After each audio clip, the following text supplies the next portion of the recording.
Hey people, hope you guys doing great. In today's video we will see, what if Naruto got harem with Gwen, Lindsay and Leshwana, part 3. Huge shout out to Moretsuna Sora for this story. If you end up liking this video please consider subscribe, and like the video, so let's start the story. Oh good, you got her to get away from the dock, in a sense, Naruto said once noticing Bridget walking Katie back to the bonfire, the girl crying and holding piece of the dock in her hand that she quickly hugged once she was sat down on a stump. It was a long goodbye, Bridget told them with a bit of a tired frown, the others nodding along as given her condition they could tell since it had been a good hour since Sadie had been voted off. They stayed at the bonfire for a while, not really wanting to head back to camp just yet, at least not while Katie was like this. Everyone looked over though as they noticed the gophers heading over. What do you guys want? Come by to rub it in, Courtney asked with her hands on her hips as she stood up, ready to stop anything that they potentially might start. We got some extra dessert after our tuck shop party, thought you might want some, Trent offered while Beth held up a plate of green Jell-O that had some gummy worms in it. So what, you're just being nice? Courtney asked before Gwen nodded. We could hear Katie's cries from back in camp, most of us felt bad, Gwen explained, glancing over at Heather who looked like she couldn't care less, and wanted to help. She went on with Beth walking over to offer the Jell-O to Courtney. No! She screamed before blushing and coughing into her fist. I mean, no thanks, I'm good, she quickly said while taking a step back. What are you on a diet or something? Duncan asked with a raised eyebrow, finding her reaction to be really odd. No! I just don't like green Jell-O, okay? Courtney defended herself as Beth went to offer it to DJ and Duncan, DJ being the next to scream. Snake!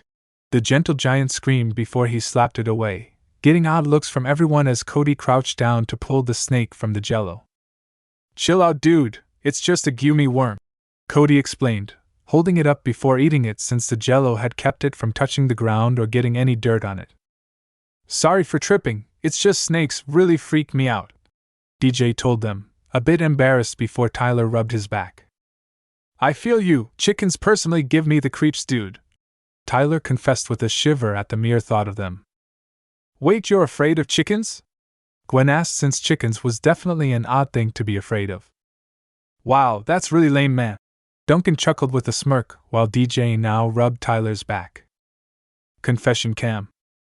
So suddenly everyone's having this big share fest by the fire like Beth went on about how her mortal fear is being by bugs, Harold's afraid of ninjas, Leshwana being afraid of spiders, and even Heather admitted she's afraid of sumo wrestlers, Gwen said as she rolled her eyes, finding the whole share fest to be too after-school teens special for her liking. Cam end. What's my worst fear? I guess it'd have to be being buried alive, Gwen confessed next once it became her turn. She had always been a bit claustrophobic, but the idea of being utterly trapped like that only dialed it up to 11 for her. Mine for sure has to be walking through a minefield in heels, Lindsay said, her eyes expressing her fear of just imagining it before it went across the bonfire to Naruto as a good handful of people wondered what the rocker's fear would be since to them he seemed the solid type. Clowns, I really don't trust the things. Creepy as all hell and their laughs just ash, he told them before shivering and shaking his head to get the image out of it. Bad experience as a kid and just nope. Don't like them, he added with a frown, crossing his arms while Bridget rubbed his arm with a soft smile to try and console him. I totally can't do dentists. The second I see them and their drills and picks I freak out like crazy. My mom has to drug me with sleep medication just to get me to see them, Izzy said while covering her mouth, shaking her head as she seemingly remembered it. I'm scared of hail, small but deadly dude, Jeff said with a frown, looking up into the sky to reassure himself there wasn't any chance that it'd suddenly start raining down on him. After Jeff, everyone looked around a bit, waiting to see who was next to admit their fear. Their eyes eventually landed on Eva, who was trying to act calm and failing at it since her nervousness was obvious by her body language. As she noticed them staring, she let out a groan before sitting up a bit. I don't like needles, Eva grumbled out as she crossed her arms and looked away from the others. They hurt way too much and some of them are freakishly big. She shuddered out before quickly looking over to the person next to her, who ended up being Bridget, in an attempt to take attention away from her. Being left alone in the woods, Bridget confessed next, squirming a bit in her seat, while Courtney gasped a bit. So that's why you were so afraid during the outdoors challenge, wasn't it? Courtney asked worriedly, getting a subtle nod from Bridget as she looked down at the floor a bit embarrassed at it. Well, even with all that, you did a good job, Eva complimented her, getting shocked looks from people which only made her blush before glaring at them all. What are you looking at? She yelled, her blush growing from embarrassment, quickly wanting the eyes off of her. I guess my fear would be blood.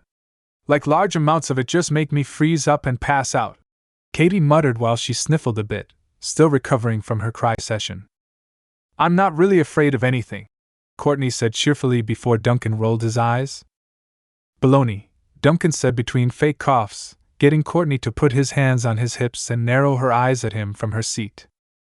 Oh really? Well, what exactly is your phobia, Mr. Know-It-All?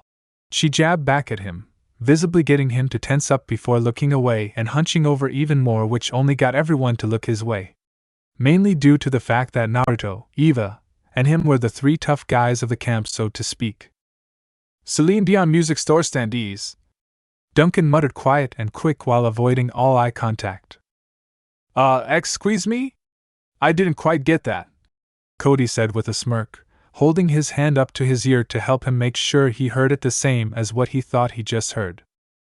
Dude, did you say Celine Dion music store standees?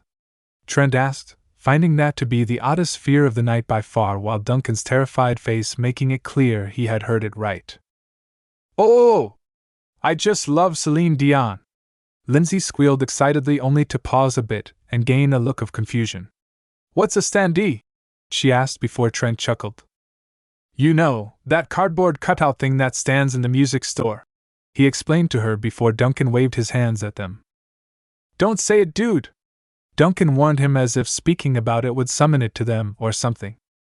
Kind of like a life-size but flat Celine, Trent went on with a smirk, finding the reaction of the usual scary punk teen to be really funny. So if we had a cardboard standee right now? Courtney suggested, going along with this as teasing Duncan was a bit too much fun. Shut it! What about you guys? Duncan asked the others while finding their teaming up on him to be unfair. Okay, well, I hate mimes. Like a lot, Trent told them before finding Courtney's calm appearance to be too much with the others confessing to fears like this.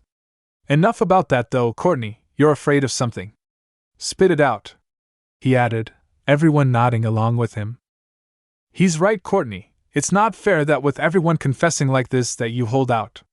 Not like it can be any worse than what has been said here, no offense everyone. Naruto spoke up, not wanting to step on anyone's toes while everyone waved it off and turned their attention to Courtney. No one is going to seriously ridicule you. Sure, some people have chuckled, but no one here has called anyone stupid for their fears. He brought up since sure some people found some fears odd compared to others, but fears are supposed to be odd, something that someone just can't handle for whatever reason. Fine, I can't stand green Jell-O, she muttered, a raised eyebrow from everyone getting her to groan and stand up. Green Jell-O! I'm scared of green Jell-O, okay? Ever since a stupid hospital visit as a kid and the fact that it resembles snot, Courtney declared before she quickly sat back down and covered her face out of embarrassment only to feel a hand rub her back. It's okay, Courtney, weird fears are common around here. No one is making fun of you or anything. Thank you for sharing, Naruto told her, getting her to look at him from behind her hands a bit and making her smile. The rest of their night was calm, them all staying around the bonfire a bit longer. For the most part there were a few questions here and there about why some people were afraid of some things, but no one really pushed if they weren't comfortable. Overall it was nice, made them all feel like they were at a real summer camp and not some weird reality show, which was good. It was needed. Next morning, breakfast was pretty much the same as always with odd oatmealish gruel to eat, but the moment Chris walked in, the look on the host's face was a clear sign that he had something in store for them. Campers! Your next challenge is a little game I like to call Phobia Factor, Chris announced, everyone's faces dropping the moment he said the name of the challenge. Prepare to face your worst fears, he added, which definitely drove the point home. Maybe we shouldn't have gotten so laid back, talking about our fears in front of cameras for a host to use however he wishes. Definitely not good, Naruto thought with a groan as he buried his face in one of his hands. His teammates, sharing looks amongst each other once they all began to realize where this was going. Worse than this? Leshwana asked before holding up food that looked like a gray sausage with hair sticking out from it. We're in trouble, Gwen flatly said with an already exhausted look on her face. Now for our first victims, Heather! Meet us all in the theater. It's sumo time, Chris declared with theatrics, getting Heather to spit out her drink in a mixture of fear and shock onto Trent. Next, Gwen. You, me, the beach? A few tons of sand? Chris listed next, Naruto widening his eyes as he met Gwen's from across the dining hall. It'll be okay, he mouthed to her, trying to console her from afar as best as he possibly could. Wait, how'd they know those were your worst fears? Lindsay asked, not really on the same page as everyone. Because we told them, Gwen explained, slamming her hand on her forehead out of her own frustration of not realizing the dangers of their stupid sharefest until it was too late. You know, at the campfire last night. Trent helped, rubbing Gwen's back once she slumped over onto the table a bit. Wait, they were listening to us? Lindsay exclaimed in shock and confusion, standing up as if hurt by the invasion of privacy. It's a reality show, Einstein. They're always listening to us, she told her with a flat look, her exhaustion only growing as things went on. That's like eavesdropping, she scoffed out before sitting back down with a frown. Chef Hatchet, didn't you have a special order for Tyler here today? Chris asked, ignoring Lindsay and getting Tyler and some others to look to the cook as he was deep-frying something. Tyler was rightfully afraid as Chef held out the basket towards Tyler, something chicken-shaped inside it which the teen gingerly grabbed. He was slow to take a bite of it, biting off its head and slowly holding it at arm's length before a live chicken popped its head out of the deep-fried shell, prompting Tyler to scream and everyone to wonder how the hell the chicken survived being deep-fried like that. Here is how the challenges will go. To win, all you have to do is try and face your fear. You act like a scaredy cat and you lose your challenge. Simple, Chris told them all as they nodded to show they understood. Now, due to the base having more campers than the Gophers, we are doing things by a percentage of total teammates. Meaning that if 5 Gophers and 5 base were to face their fears instead of a tie, it'd be the Gophers' victory since they are above 50%. So all you have to do is keep that in mind, so let's get off to the races, Chris announced before blasting an air horn. Beth's challenge. Naruto didn't have a fear of bugs, but even he was a little creeped out by a large inflatable swimming pool full of various bugs. Hell, it was even enough to make DJ vomit. Think you can do it, Beth? All you have to do is fully submerge yourself up to your neck for 10 seconds, and you get the point, Chris told her while she stood at the edge of the pool and looked over into it. Her face was pale, paler than it usually is as she gingerly moved her hand towards the bugs. She closed her eyes tight as slowly she submerged up to her elbow, attempting to work into it before vigorously shaking her head. No, no, no! I can't! Get them off me! Beth screamed, running off and flailing her arm around to shake the bugs off it. *1. Oh, not a good start for the Gophers. Off to the next challenge, Chris declared, Heather sighing in annoyance at her alliance member's failure. Base 0 out of 10, Gophers 0 out of 8. Lindsay's challenge. Okay, so I totally want to keep these cute heels, but I so don't want to die. Lindsay whined as she stood in front of a makeshift minefield in a pair of, what she thought to be, the cutest red heels. If you make it across the field you can keep the shoes, but watch out. These are stink bomb mines. Not even tomato sauce will save you. Try and carefully navigate your way across and you get the point, Chris told her from across the field with a megaphone where he and the teams waited for her. Lindsay whined again as she walked in place, afraid to move and not wanting to stink. She pouted as she watched her team cheering her on, looking to everyone around, and smiled once she saw Naruto giving her a thumbs up despite being on the opposite team.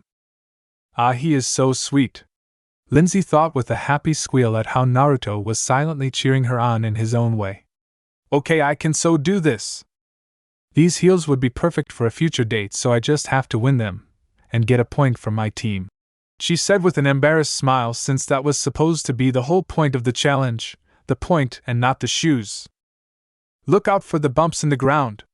Don't step on them. She could hear her team yelling at her, nodding as she stared at the ground and carefully started to make her way across it. Heels and dirt were so not a great combo in general, mines making it all the more tricky for her, but she was determined to keep going and stay strong.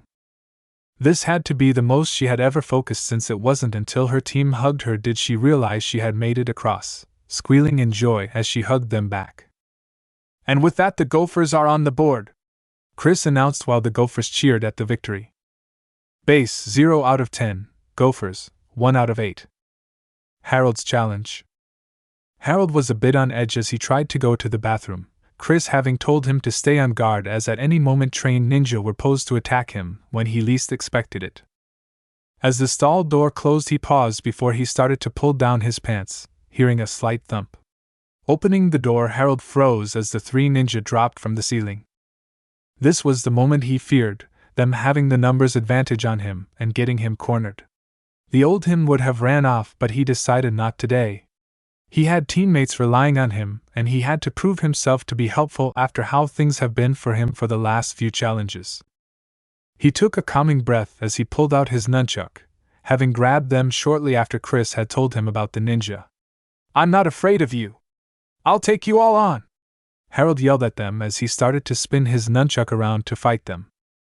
Nunchuck were one of the things they taught him at one of the summer camps he's been to, allowing him to spin them around skillfully and swap hands back and forth. Though inertia got him in the end, the nunchuck slamming into his forehead and sending him falling back to the ground unconscious. Despite the KO, Harold puts the base on the board, Chris told the teams as they waited outside the bathroom, opening the door to see Harold unconscious. "What? But he failed! How do they still get a point?" Heather yelled in frustration before Chris held up a hand to stop her. In the end, the attempt to face their fear is what means the most. Harold was fully intent on fighting the ninjas if he hadn't knocked himself out. That, in the end, is what counts, he explained, silencing her before he blasted his air horn into the air again. "Someone get him to the med bay and on to the next," he ordered before motioning for them to follow. Base 1 out of 10, Gophers 1 out of 8. Izzy's challenge. "Come on, Izzy! He's just going to look at your teeth. Chef Hatchet might be a licensed dentist, but the challenge isn't getting a dental procedure. All he has is one pick and a mirror," Gwen yelled up to her teammate, trying to get the red-headed girl to get out from up in the tree. Izzy could barely even look down at the dentist's chair where Chef was standing beside without feeling her chest tighten up. "No way, man! That little pick alone is deadly. I don't want to be anywhere near it," she yelled back before Heather sighed. "Do you really need the pick if you are just looking at her teeth?" she asked before Chris looked at Chef with a raised brow as if to ask as well, since dentistry wasn't his thing. "Truthfully, no, but her fear does relate to the pick.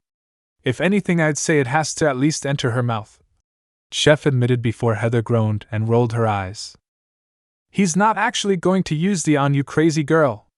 It just has to be in your mouth. Just get down here already, or I swear to God we'll vote you off," Heather yelled, not wanting her team to miss out on any points, since with them having a disadvantage she wasn't about to let anyone mess things up. She was slow and careful as she got down from the tree, as if waiting for Chef to yell psych about not actually using it on her. Just having it in her mouth was scary, but she was putting a lot on the line right now. "Okay, but I swear if you use it, I'm fighting back," Izzy yelled before sitting down on the chair, her declaration only getting an eye roll from Chef. Izzy gripped as hard as she could to the armrests as Chef moved his tools around in her mouth, struggling to stay calm while she kept her eyes tightly shut.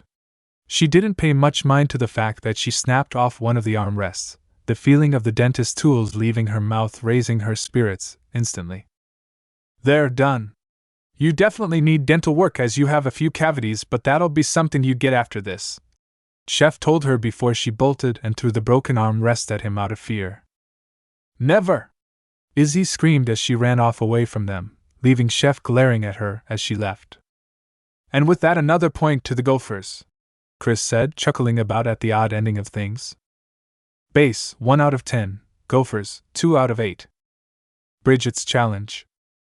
So, I just have to stay here for 6 hours, alone? Bridget asked as she sat on a log looking a bit worried at Chris and the others. Pretty much. There will be no camera crews here either. We'll keep an eye on you through hidden cameras that we have throughout the woods and around here. When the 6 hours are up, you will hear an alarm go off, if you survive that long, Chris joked before motioning to the other campers. Say your goodbyes, we leave in a minute, he told them while looking down at his watch to show he meant a minute literally. Just relax and be calm, Bridget, the sun will still be up in 6 hours. I'd recommend just trying to focus on other stuff as best as you can, Naruto suggested while the others nodded. Be strong, Bridget, we know you can do this. You did great last night. Eva complimented her, getting surprised looks from everyone only to quickly hide them or look away as Eva quickly turned their way with a glare since they learned from last night. Thanks Naruto, Eva, and everyone. I'll do my best. Bridget tried her best to confidently assure them, her voice betraying her a bit while they waved to her and walked off. 6 hours, I can so do this, she muttered to herself, quickly frowning as she hugged her legs close to her chest. To be continued. Gwen's challenge.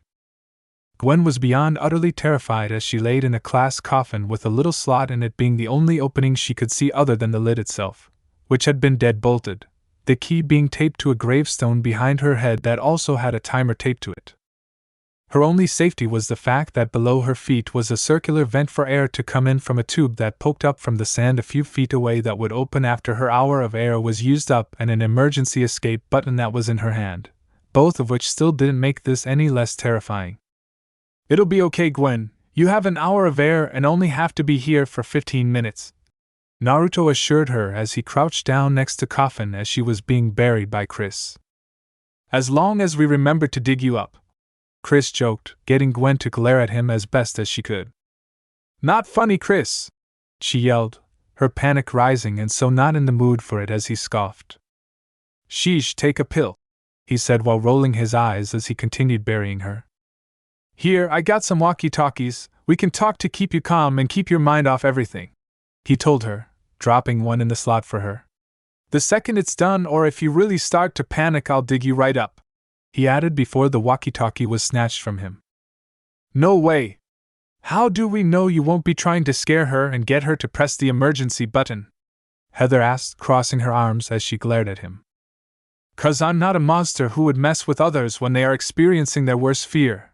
A fear, mind you, that could kill her if she panics and hyperventilates? Also, seriously, why do you care? Naruto asked, finding her worry about Gwen to be ridiculous given she tried to read her diary aloud to the world not too long ago. I care when it comes to my team winning, Heather told him, tossing the walkie to Trent once he started walking her way to try and grab it. Trent will talk with her and be the one to dig her up since he is on her team, she added before looking to Trent. Sorry man, but it does make sense that someone on her team keep her company, Trent said with a look on his face showing he was a bit sorry, but his slight smile made it seem less so. It's okay, Naruto, I guess they have a point, Gwen sadly admitted with a frown since she had no way of really arguing given she was stuck in a coffin. Fine, but I'm still setting an alarm on my watch to be here to dig you up. Stay strong, okay? He told her, getting her to smile weakly and nod before he closed the slot just before Chris plopped some dirt on it and the timer, both on the gravestone and on Naruto's watch, started to count down. To be continued. DJ's challenge. Yeah, you can do this, buddy, Duncan encouraged DJ, clapping to cheer him on as DJ stood terrified on the amphitheater stage with a large fish tank across from him that had an incredibly small snake in it. DJ was seemingly frozen in fear as he stared at the snake before he screamed and jumped back after it blinked at him. It blinked at me, DJ screamed before Katie frowned. It means she likes you, Katie said, trying to help show him it wasn't a bad thing. It is the smallest snake ever, DJ, come on, Courtney urged him as the snake was beyond harmless. They were the kind of snakes you could leave with a baby, and the baby would be more a danger to the snake than it would be for the baby. But it's slimy and scaly and slithery, DJ whined as he continued to cower and recoil away from the snake. We need this point, DJ. The Gophers are in the lead and our numbers don't mean as much. Suck it up, Courtney yelled, getting DJ to cower behind the tank before he jumped away from that as well. Courtney frowned as most of the guys shook their heads at her. What? We really can't lose and he needs a push. She tried to justify while Eva nodded with her. Honestly speaking, DJ is someone where coddling him will make him more afraid and less likely to do it.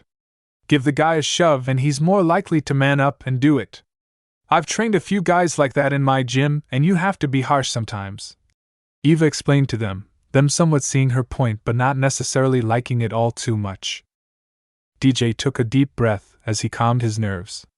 He was slow as he reached forward, his eyes shut since in his mind if he didn't see it he wouldn't stop short of it and freak out. He though paused as he felt something bump against his finger. At first he wanted to scream but then he realized it wasn't slimy at all, getting him to open his eyes to see the cute snake now sitting on top of his finger. Now that he could really see it he did have to admit it was rather cute. Woo! Yeah DJ! Way to go! Several base teammates cheered while Courtney smirked back at them. See? All he needed was a little push, she said, happy she was able to help push him to overcome it. Base 2 out of 10, Gophers 2 out of 8. Heather's challenge. Great job DJ, but now Heather, it's your turn. It's sumo time, Chris announced before the curtain behind them opened up, Chef rolling away the snake that DJ put back in the tank, to reveal a sumo ring. Heather was almost shivering as she came up on stage, standing at one side of the ring before everyone watched the massive sumo wrestler come out on stage. I can't beat him! Are you insane? Heather yelled out, finding it stupid that Chris expected her to try like this. I don't expect you to beat him. After all, this man is an accomplished sumo wrestler. What I do expect is for you to face him and you'll fear. Cower and you lose, stand tall and you win. Simple, Chris explained while a massive gong was rolled out behind him with an intern handing him a padded mallet. Now begin, Chris declared as he rung the gong, and immediately Heather was afraid for her safety, as the sumo wrestler slammed one foot down after another to get into his stance. She kept looking to either side, ready to evade in whichever direction she felt best before he charged her, and her body just shut down. She went straight into a ball out of fear, taking control over her, eyes shut tight while expecting him to slam into her only for nothing to happen. She opened her eyes slowly only to see him walking away from her, that alone being a bit worse as it meant she failed. Oh, 1 win and 1 loss for the amphitheater challenges, let's see how the next one goes, Chris said before he hopped off the stage with everyone starting to follow him. Base 2 out of 10, Gophers 2 out of 8. Cody's challenge. Alright Cody, this garbage bomb is going off in exactly 10 minutes. Everything you need to know to defuse it are on these schematic blueprints, Chris explained to Teen, tossing him a rolled up blue sheet of paper. Wait! I can't do this! Cody yelled as he grabbed the schematics and held them close to his chest while Chris chuckled a bit. Then I suggest you find a safe place to hide bra later, dude, Chris said before he started to walk off. Wait, you're not going to watch? Cody asked, since didn't Chris have to declare it finished when and if he did disarm it? No way! That's a live bomb, dude! Plus it has fireworks set to go off if you disarm it, plus the lack of explosion is another clear indicator of whether or not you disarmed it or not. Come on everyone, before he snips the wrong wire and gets coated in trash! Chris told everyone before he started running, everyone quickly following after him with the Gophers offering quick support to Cody while they did so. To be continued. Leshwana's challenge. This next one is way simpler than defusing a live bomb, Leshwana. All you have to do is hold the tarantula that Chef is going to try and give you, Chris explained, motioning to Chef as the large man started to walk forward with his hands cupped to keep the spider in place. Leshwana, though, didn't last long, quickly screaming and running off with Chef slowly walking after. Come on, people! At least try, or this is just going to get boring, Chris yelled with an eye roll before sighing. Whatever, on to the next, since I believe it is time for an impromptu birthday party, he sang out, smiling over at Naruto, who froze up when he realized what this meant. Base 2 out of 10, Gophers 2 out of 8. Naruto's challenge. I swear if that thing touches me I'm punching it, Naruto said as he sat on a chair, scooted as far back as he possibly could to be as far away from the clown that was current making balloon animals for everyone. When Chris had said birthday party, he really meant it, as there were balloons held down by tying them to rocks, a table with a party tablecloth, and he even had a cone hat on his head. "Nick! I didn't know it was your birthday! Happy birthday!" Lindsay cheered as she hugged Naruto, which, due to him sitting down and her standing up, resulted in her breasts pressing against his head while she hugged it. "It's not my birthday, also my name is Naruto," he stammered out before someone pulled Lindsay away from him. "My birthday is October 10th, by the way," he clarified while he cleared his throat to shake off the whole fact he just had a pair of rather large breasts that were contained in a low-cut shirt pressed up against his face. "Yeah, 10 out of 10, doesn't surprise me as you are definitely a 10, Leshwana muttered with a smirk, getting some other girls to nod along with her before they blushed once they realized what she had said and what they had nodded along to. "Wait, what?" Naruto asked, not having clearly heard her before she waved it off. "Don't worry about it, sugar," she said with a smirk before Chris cleared his throat, getting eyes back on him only for them to see him now wearing a pirate-themed hat made out of balloons. "As I was saying, Naruto, your challenge is to spend 15 minutes here for a private birthday party with your own private clown. If you leave, you lose, and yes, punching the clown would result in a loss. Have fun!" Chris sang out again, making Naruto glare at him heavily while the others started to leave. "I know you can do this, just focus on it being a challenge," Courtney told him, patting him on the back before she hurried off before some guys came over. "So how did they feel?" Duncan asked with Jeff and Harold beside him before a hand landed down on his shoulder and a throat cleared behind them. "I think you should catch up with the others," Eva threatened, getting them to quickly run off, Naruto jumping a bit as she glared at him before it lessened. "Stay strong," she muttered, patting his head before she walked off.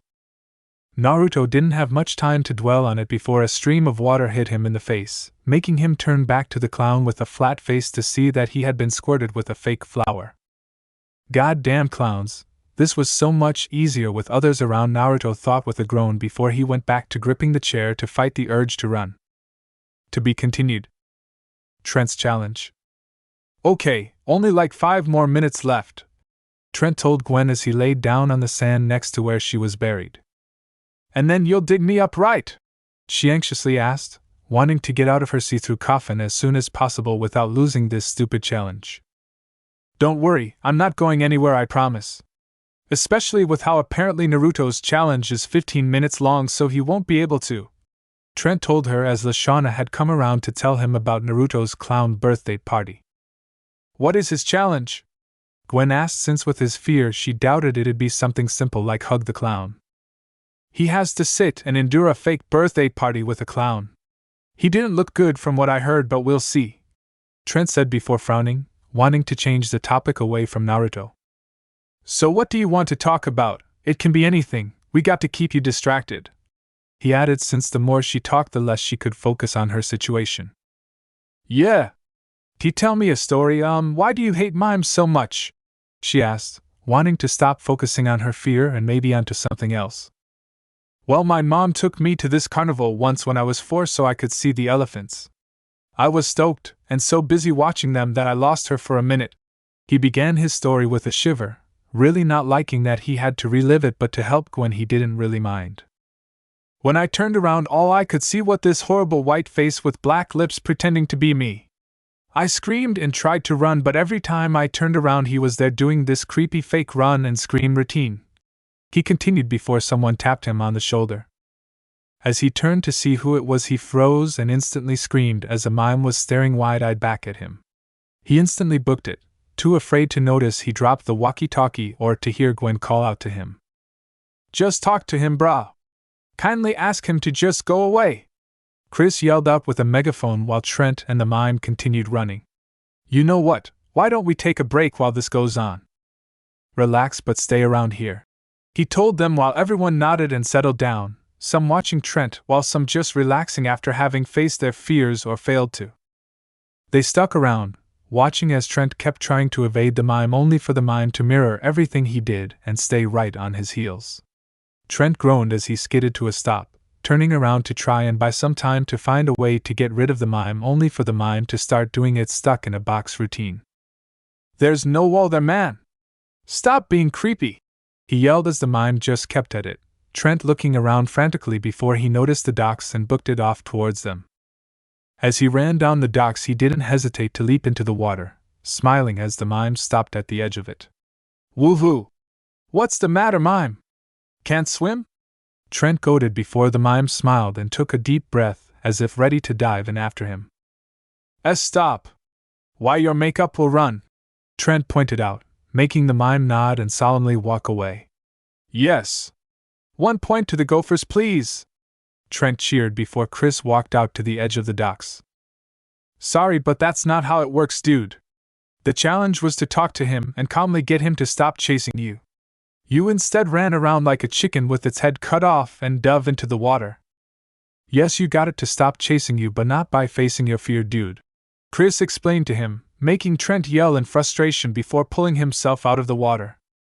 "Great, now I have to go change clothes," he grumbled, walking off to the cabins.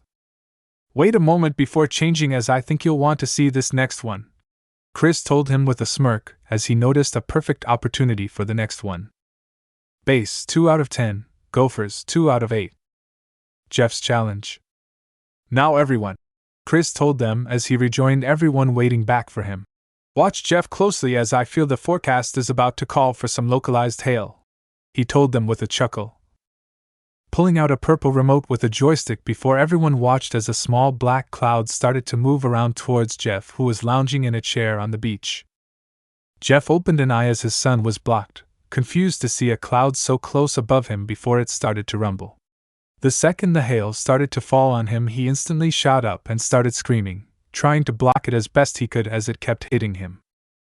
Not even running away was working, as the cloud was following him, always right above him and continuously pelting him. "Just stay still for a minute and let it hit you and you win. If you keep running, it isn't going to count," Chris yelled out after him while the others watched. "Oh, that cloud is following him. It's like his own baby cloud. I want one too," Lindsay whined out before she started waving towards the cloud. "Here, cloudy, cloudy cloud," she sang out, trying to coax it over as it kept following Jeff. "Oh, can you make it go higher, that way it'll hit him harder?" Heather asked, getting Chris to look at her in shock. "You are one sick girl, but yeah," he said with a chuckle as he made it go higher, increasing the speed at which the hail hit him due to gravity, which only caused Jeff to freak out more and more. "Hey, you ever feel like you're forgetting something?" Trent asked Chris while the host smirked. "Sometimes. I usually ignore it and the feeling goes away," Chris advised before laughing. "Dude, watch this. I'm going to utterly barrage him with hail," Chris told him, choosing his words very carefully since he of course knew what Trent was forgetting but wanted to leave things be for drama's sake. "That is sick, dude. I'm going to go change and relax. Is that okay since I kind of failed?" Trent asked before Chris nodded and waved him off to show he could go while he focused on messing around with Jeff a bit more. "Ugh, well, this is yet another loss for us," Courtney groaned out with a sigh, as even while tied with the amount of people who faced their fears, they were sitting at 20% of their members while Gophers were at 25%. "Don't worry, there is still Naruto and Bridget who are doing their challenges, there's still hope," Tyler assured her, making her pray that either one could pull off a win for them. Base 2 out of 10, Gophers 2 out of 8. Naruto. Naruto was officially in hell. His whole body screamed at him to run every time the clown put a different balloon hat on him or handed him a different balloon animal. He had never been this close to a clown for this long, given he often tried to steer clear of clowns ever since he was a kid. Plus, the thing that was the worst for him right now was that his watch had been gone off a good 2 or 3 minutes ago. He desperately wanted to check on Gwen to see if she was safe, but he also couldn't risk losing his challenge. "So how are you holding up?" Chris asked with a smirk while he came to check up on Naruto alone, the teen bursting up from his seat and putting his hands on Chris's shoulders. "Please tell me if Gwen been dug up by Trent yet?" Naruto asked the host, more worried about her than his challenge more or less, which only got a massive smirk from Chris. "Nope, he got distracted by a mime. She's still down there. You could go dig her up, but it'll cost you the challenge, Chris suggested before Naruto glared at him, looking at the clown before groaning. How about this? I hug the clown and I can finish this stupid challenge early, Naruto offered, which made Chris gain a massive smile. Oh dude, you are so on! But it has to be for 10 seconds, Chris told him, raising the stakes to make it even more difficult for Naruto. Damn it! Fine. Count them for me, Naruto growled out before he rushed to hug the clown. He ignored every bit of his body screaming at him to stop and to run, while also doing his best not to hug the damn thing too hard while it hugged him back. And done! Great job, Naruto! Chris announced before being almost knocked over as Naruto darted off like he was on fire towards the beach. God, the drama is going to be so great today, he thought with a smirk, as he knew he made the right decision in not reminding Trent about Gwen. Naruto immediately got to work as he grabbed the key off the tombstone, shoveling away dirt as he held it between his teeth so he wouldn't lose it. I'm coming, Gwen, just hold on, he growled out before uncovering her case and unlocking it. He let out an oomph as Gwen burst up and captured him in a tight hug. He frowned as he could feel his shirt getting wet and her body shaking as she cried a bit. Sure, it's all okay now, he whispered to her as he pet her head and held her, sitting back on the sand. The stupid button didn't work, she muttered into his chest while she continued to hug him to console herself. With Chris, that isn't a surprise, he told her, getting her to chuckle a bit before she slowly pulled away but not entirely letting go with her hands holding onto his arms. I thought you were doing your challenge?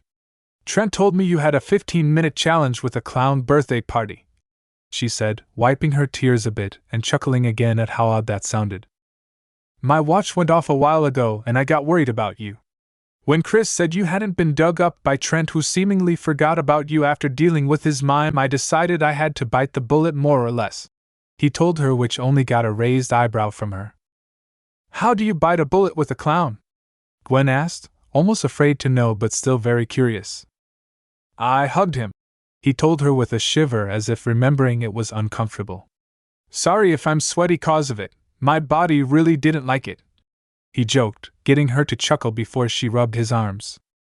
Thank you for coming to get me like this. I should have fought to let you keep the walkie but dash. She tried to apologize before he interrupted her, reaching over and softly squeezing one of her hands. It's okay, Gwen, you were scared and that was the only thing in your head. In the end, I don't care who had the walkie, just that you are safe, he assured her, reaching forward to cup her cheek and getting her to press up against his hand a bit with a warm smile. I swear you are too much, she whispered out, slowly moving closer to him with a soft blush, something that he shared with her while he slowly moved closer to her as well. I guess that's just how I am with you, he softly told her before their lips met. The kiss was soft and emotional, as if a dam had burst with her, Gwen wrapping her arms around his neck while his went to her hips and slowly brought her onto his lap. Never did Gwen think she'd be making out on television like this, but with what had just happened to her, and how Naruto had rushed to her rescue, she really couldn't care less about anything else. Both of them were just going on instincts as they made out, Gwen softly pushing him over as they kissed, and even going along with Naruto as he deepened the kiss by slipping his tongue inside her mouth. Duncan's eyes were as wide as saucers as he walked out of the trees to the beach, having seen Naruto run by in this direction, worried he failed his challenge, but this was something he definitely didn't expect to see. I mean, I figured he and Gwen were close, but not this close, he thought, as even he was blushing from watching the two of them. He froze as he could hear everyone running towards them due to them also having seen Naruto run this way. Thinking fast, Duncan hurried back a good few feet and quietly cleared his throat. Hey, I think he went this way, guys. He must have dug Gwen up or something, since wasn't she buried around here? Duncan asked louder than normal, hoping the two of them heard him and were able to separate, with Courtney and the others shooting past him once they heard him. Duncan let out a sigh of relief as the two of them were separated and dusting themselves off, though with how they seemingly were refusing to look at one another with dark blushes on their faces didn't make things too subtle for them. Naruto! Don't tell me you failed your challenge! Courtney asked in shock, having expected Naruto to stay strong and power through his challenge for the team. And no, I didn't fail, Naruto panted out, his heart beating a million miles per minute as he calmed himself down. He was so unbelievably thankful Duncan, in an act that he could only imagine was him looking out for them, had warned them. A quick look to the punk, him nodding to him, was enough to make it clear that was what had happened. Naruto did indeed pass his challenge. He upped the ante on his own, offering to hug the clown for 10 seconds to finish ahead of time, and with Gwen being alive and having stayed underground longer than expected, both teams get a point. Chris told them after calmly catching up with them all and a bit annoyed that no one had caught them in the act of making out, giving the punk a flat look that he merely rolled his eyes at. "Great job, Naruto! I knew you could do it!" Courtney cheered while she happily hugged him with a bright smile. "Thanks, I guess something just really pushed me to do it," he told her, looking to Gwen, who softly smiled at him when their eyes met. Lindsay tilted her head to the side, being the only one that noticed their little interaction before one by one the dots connected in her head due to her having seen something like this a good number of times at parties she's been to. She had to resist the urge to squeal, pushing to hold it in. "Oh Gwen, we are so going to talk later tonight," Lindsay thought to herself with a giggle, bouncing happily alongside her team while they all moved on to the next challenge. Base 3 out of 10, Gophers 3 out of 8. Duncan's challenge. "Damn Chris, making me the next person. They are right about short people being petty," Duncan thought to himself as he saw his cardboard fear a good couple of yards away from him. "She's pretty, she's nice. There's nothing to be afraid of, Duncan," Courtney encouraged him, standing beside him while he worriedly stared down the cardboard cutout of Celine Dion. "Just one hug and you're done," Chris told him, snapping his fingers to show how quick and simple this could be for him. He was lucky he wasn't doing more, but with a simple fear he couldn't really push it farther like he had with some of the others. "That looks really real, man," Duncan stammered a bit, going pale as he looked it over before turning to Courtney. "Dude, she's made of cardboard. Get in the game!" Tyler yelled, trying to help him before Courtney put her hand on Duncan's shoulder. "Hey, it's okay if you can't do it," she comforted him, knowing that Duncan was different than DJ. He needed gentle support, unlike DJ's tough love type support. Duncan took a deep breath to try and calm himself down, looking to his sides as Courtney squeezed his shoulder, and Naruto had put his hand on the other shoulder to show his support as well. "You got this, dude, just gather yourself and take the leap," Naruto encouraged his friend, making Duncan smile a bit and nod. "Alright, I'll try," he said. Courtney patted him on the back with a smile. "You can do this." She kept at it, her and Naruto stepping back to let Duncan make his choice of what to do. Duncan muttered a bit to psyche himself up before he ran at the cardboard standee, arms spread out before he hugged it. His eyes were shut, all he could hear was everyone cheering before he opened them and pulled away a bit, surprised at himself to see that he had actually done it. "I did it," Duncan said in shock as his team rushed up to him to congratulate him. "I knew you could, man, nice job," Naruto said with a smile, bumping fists with him, while even Chris was slow clapping from how impressed he was. "I honestly didn't think you were going to do it, but you proved me wrong, man. Nice job for earning another point for your team," Chris told him with a smile before an explosion went off. "Well, guess we better go check that out and see if Cody tried to disarm it or ran away to hide," he added with a smirk, since that signaled the end of Cody's challenge. Base 4 out of 10, Gophers 3 out of 8. Bridget and Cody. Okay, Bridge, you can do this. Only a little over 4 hours to go," Bridget told herself, trying her best to psyche herself up as she paced around her little area in the forest, not wanting to venture out and start getting more scared. She jumped a bit as a crow started to caw up in the tree before she glared up at it. "Oh, don't even bother trying to freak me out, producer people," she yelled, putting her hands on her hips while looking around with a glare, hoping she at least was able to glare into one of the stupid hidden cameras around her. As a loud explosion rang out, she screamed again, having no idea what that just was until she remembered Cody's fear. "Is anyone here? Please? I need help as I'm covered in trash," Cody cried out, upset that it exploded and that he was now completely covered in trash which blocked his view. Bridget was on edge, the odd groaning growing louder before she watched as something covered in mud, trash, and toilet paper walked out.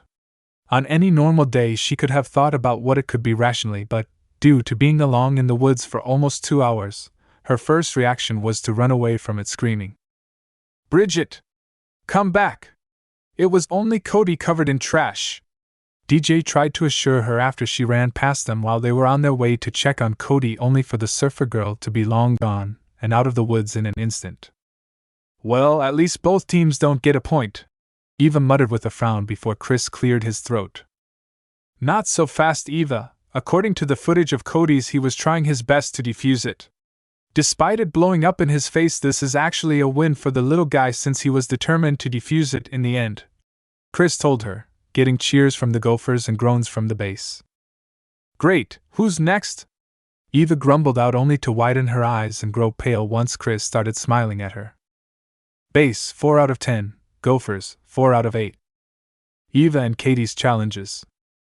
You and Katie will do a challenge together. Well, not really together, as one of you actually has to do something and the other has to watch," Chris explained after Eva was put into a medical chair. "What do I have to do?" Eva asked, looking around a bit nervously before Chef walked forward, now wearing a medical coat. "It's come to our attention that you have an incredibly rare blood type, Eva, AB negative, which is present on 0.6% of people. We have been asked to ask you, on behalf of the Red Cross, if you would be willing to donate some of it to those who need it," Chris asked her, smirking as Chef pulled out a needle only for an actually trained professional to take it from him, which caused the large man to frown a bit. "I have to give blood for my challenge," Eva stammered out, eyes glued to the needle, while the professional got things ready. "Yeah, all you got to do is get poked by a needle, give a few bags of blood, and then you are done. Katie, on the other hand, has to watch the bags get filled in front of her," Chris told her, motioning to the curtain beside her, opening it momentarily to show Katie. Katie wasn't holding up too well either, nervously sitting in front of the pole that had the empty bag where her blood would go, with another professional in charge of swapping out and storing the bags. "Do I really have to do this?" Katie whined, not even liking the bag itself since she knew what was going to be going into it. "Yes, you do. As long as you don't run and do your best to watch to the end, then you get the point. There is no touching or anything else to be done," Chris explained to her before closing the curtain. "You ready, Eva?" Chris asked before Eva nervously looked around with a frown. "See, can I maybe get someone to sit beside me?" Eva asked before Heather shook her head. "No way. That'll lessen her fear," she argued until Courtney stepped forward. "Oh, and Gwen talking to Trent was fine. If Gwen got someone to help her, then Eva should as well," Courtney defended, glaring at Heather before looking to Chris, who shrugged his shoulders. "Sure, why not? Which base do you want to sit beside you?" Chris asked, really not caring but loving the drama it sparked between Heather and Courtney.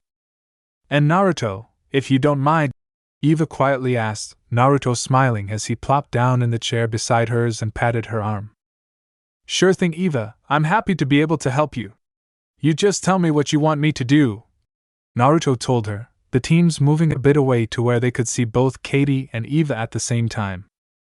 "Hold your hand," she quietly mumbled, Naruto raising an eyebrow but nodding as he had just barely heard her before he grabbed her free hand with his, letting her squeeze it with his other hand going on top of hers. "Feel free to squeeze as hard as you can. I know with your strength that'll be tough, but I'm pretty damn tough myself," he assured her, not wanting her to feel helpless and afraid while she quietly nodded with her eyes shut tight. Once the needle pierced her arm, Naruto winced a bit as Eva tightly squeezed his hand only for her to quickly lessen up. "I'm sorry," Eva muttered, her eyes still shut tight as she took deep breaths to calm herself down. "It's okay, Eva, feel free to squeeze my hand as much as you want. I want to help you, so don't hold back," he told her again, frowning a bit since from the second the needle pierced her it was clear by the look on her face of how scared, in pain, and worried she was. "No one is going to judge you for anything you do right now," he reassured her, squeezing her hand with his while she softly nodded at him. Naruto kept strong for Eva as she tightly gripped his hand. Sure, it hurt, but it was important to Eva to be able to do this. It hadn't gotten better for her, it instead progressing to the point to where she had started to silently cry. Seeing someone as strong as Eva cry like this, The pain and emotion on her face being this strong actually made him start to tear up as well. You are almost done. You're doing such a great job, Eva, just a little more. He kept encouraging her while she was only able to nod and squeeze his hand. There we go! All done, the professional said, pulling out the needle and using some of that weird tape around her arm with a cotton pad to finish it up. Naruto, for the second time today, let out an oomph as the second they both stood up. Eva had quickly pulled him in for a hug. Her hug was strong yet gentle, while he softly hugged her back. Thank you, Naruto, this really meant a lot. Eva muttered into his shoulder, while he rubbed her back and smiled softly. It's no problem, Eva, I'm just glad I was able to help you like this. You did really amazing, he told her, getting her to smile softly as her team rushed forward to congratulate her. Great job, Eva! Katie, on the other hand, didn't fare so well, Chris revealed, opening the curtain to show Katie had passed out from the sight of the blood bags. We tried encouraging her from afar, but the second the first bag was done, she was out, Duncan said with a frown before Courtney waved it off. It's alright, you can't really stop yourself from passing out.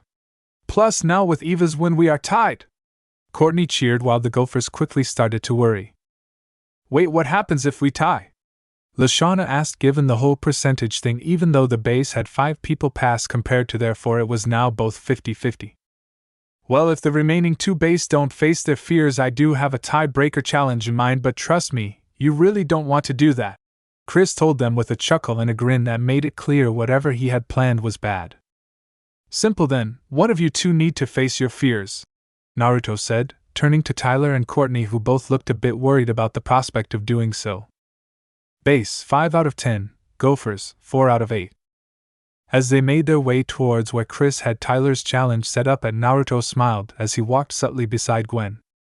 How you holding up? Gwen asked, looking at his hand, since with Eva's strength she expected it to be broken. Pretty okay, a little sore but overall good. I'm more durable and tough than I look. I'm not just a pretty face, he teased with a wink, getting her to chuckle a bit. That's good to know, she said, rolling her eyes a bit with a smile before she froze and glared. Naruto was about to ask what was wrong before he saw what she had seen, and everyone silently watched as she stumped up to Trent. Gwen! Oh crap! I'm so sorry, I forgot. It's just a mime came out of nowhere, and then I got sidetracked watching Jeff and OW. Trent tried to explain before Gwen stomped her heel down hard on his foot, getting a wince of pain from everyone around them. Wow! Thanks for remembering about me being buried alive, you jerk! Gwen yelled at him while he hopped around a bit on his good foot while holding his now injured arm. You promised you'd stay by my side and dig me up right away. But no! You totally forgot about me and went off to relax. I nearly had a panic attack and would have if it wasn't for Naruto digging me up after he faced his fears and then some so he could be there for me, Gwen yelled, getting Trent to wince with each verbal jab at him. I didn't mean to dash. Trent tried to defend himself before Gwen's glare instantly shut him up. I don't care anymore. I thought you were kind and sweet, but no, you left me buried alive and alone. I'm done, Gwen admitted as she stomped off, the others not really knowing what else to do other than silently walk off and leave Trent standing on 1 foot behind.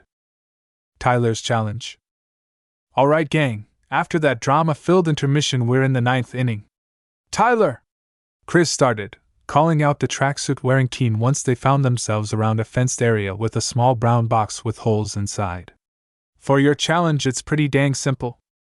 All you need to do is get into this pen for 3 minutes with these chickens, he explained, lifting the lid off the brown box to reveal a hen and 2 baby chicks sitting inside it. You can do it, Tyler! Bridget yelled out, trying to encourage him while Duncan chuckled beside her. Unless, of course, you're chicken, Duncan said, flapping his arms like wings trying to goad Tyler into proving him wrong. I'm not sure we're getting anywhere with this one, Chris muttered with a frown while he looked down at Tyler, who was sitting in the fetal position, rocking himself back and forth while refusing to even face the direction of the chickens. I mean, sure, he's in the pen, but if he doesn't even look at the chickens, the 3 minutes won't really count, he added before Courtney walked up to the side of the pen. Tyler, come on! You have to at least try or else this won't count, Courtney tried to urge him along, but as the time ticked by, all 3 minutes had passed without Tyler turning around at all. Great, it all comes down to me, Courtney muttered with a sigh, since this was not how she wanted things to be. Base 5 out of 10, Gophers 4 out of 8. Courtney's challenge. The second Courtney saw her challenge, she felt defeated. You've got to be kidding me, she said in fear-filled awe as she looked up at the utterly tall ladder that led to a diving board that was all above a massive pool of green Jell-O. Your challenge should be pretty obvious. Either dive into the pool of Jell-O or cause us to go into the dreaded tiebreaker, and trust me when I say it, you do not want to experience it, he told her, warning her of what was on the line. It'll be okay, Courtney. I know it is hard diving into your fear, but we can get you to a shower right away if that helps. Naruto tried to help while Bridget and Eva already had towels for her to cover up if she did jump. Everything is safe, Courtney. Some interns tested this, and with how Jell-O is, it absorbs the force and cushions. It's pretty freaky if you asked me, Chris explained to them while Courtney slowly walked over to the ladder. When you get up top, don't even think about the Jell-O, just imagine it being water. Close your eyes and softly step off the diving board so you'll land in the pool. He ran her through it, Courtney nodding along as she nervously got to the ladder. Hey, he told her, getting her attention as he put his hands on her shoulders so she looked at him. You got this, Courtney. Don't let this beat you. He told her to give her a push before she nodded and started up the ladder. Oh, that is just cruel. It's probably warm by now. Warm green Jell-O, snotty bouncy Jell-O, Heather started describing loudly, getting Courtney to glare down at her. You're not going to make me quit, Courtney yelled down while her team cheered her on. That's it. Keep climbing, Duncan yelled up at her to keep her moving. She's just trying to psych you out. You can do this, Bridget added along, trying to help Courtney drown them out before she got to the top. Come on, Courtney, just take a deep breath, gather yourself, and jump, Naruto repeated to her, Courtney nodding as she crouched down and looked down at them. We're right here with you, he added before she stood back up and took a step back. Everyone watched in silence, wondering if she had given up or was just pumping herself up before she calmly walked off and curled up into a ball as she fell. The cheers from the base were loud as she splashed down into the Jell-O, Bridget and Eva there to help her the second she popped up from it. EW! EW! EW! It is so warm! It feels like snot! Get it off me! Courtney yelled, Eva helping her out of the pool before they gave her a towel to wipe herself off, with Bridget helping her as well. You did so great, Courtney. I knew you could do it, Naruto told her with a smile. Courtney smiling back at him as she opened one eye, the only one she was able to open due to all the Jell-O on her. Thanks, Naruto, but I am so never doing that ever again. Ever, Courtney told him before she quickly walked away, most likely to take a shower, which no one blamed her. And with that, the base have won, Chris announced, getting more cheers from the base and groans from the Gophers. Base 6 out of 10, Gophers 4 out of 8. Come on! We cannot keep losing! Heather yelled in frustration, while her team just sighed, given they were as tired of losing as she was. Well, I know who I'm voting for, Gwen admitted bluntly as she walked away, Trent walking over moments after that, a simple glare at him being enough to tell him not to bother her. Yeah, I guess I do too, girl. That is just not cool, Leshwana added, shaking her head as she followed after her. Trent was left a bit confused as everyone walked away from him, turning to Chris with a frown. So what just happened, dude? He asked while Chris just shook his head with a sigh. You guys lost, dude. Just get ready for a bonfire ceremony, Chris told him, almost feeling bad for him, but then again, the drama was too good. Bonfire ceremony. There are only one marshmallow left on this plate, Chris said, having already passed the rest of them out with only Trent and Leshwana left without marshmallows. The two of you did not complete your challenges. The both of you ran away instantly from your challenges while only one of you made a fatal mistake. The name I do not call out will be going home, unable to ever return. Ever. And that name is... Chris continued before pausing for dramatic tension. Leshwana, he revealed, getting a shocked look from Trent. Next time don't leave someone buried alive, brah. Chris told him, motioning for him head on out. W what? Gwen, I said I'm sorry. I really didn't mean to leave you buried. Trent tried to apologize before Gwen got up and glared at him. Next time, just let me trust who I want to trust, since in the end I couldn't trust you with my life. Gwen growled out, jabbing a finger into her chest, somewhat pushing him back before she stomped off, and Trent sighed with heading to the dock, the only thing he really could do. Gwen kept stomping before a hand touched her shoulder, making her turn around ready to yell due to thinking it was Trent, only to see Naruto looking worried at her. You okay, Gwen? Sorry if I startled you. He apologized before her glare melted away and she smiled softly. It's okay, Naruto. I thought you were someone else, she said, moving in to hug him, with him smiling as he welcomed her into his arms. How was the bonfire ceremony?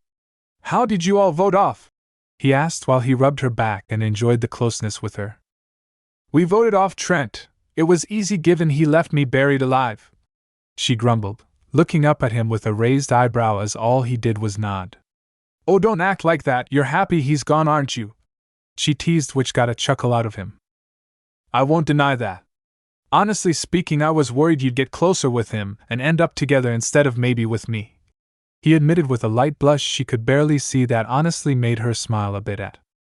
Oh, so you were jealous of him? You, the rocker who killed it at the talent competition, was jealous? Gwen teased, making him roll his eyes a bit before she squeezed his waist.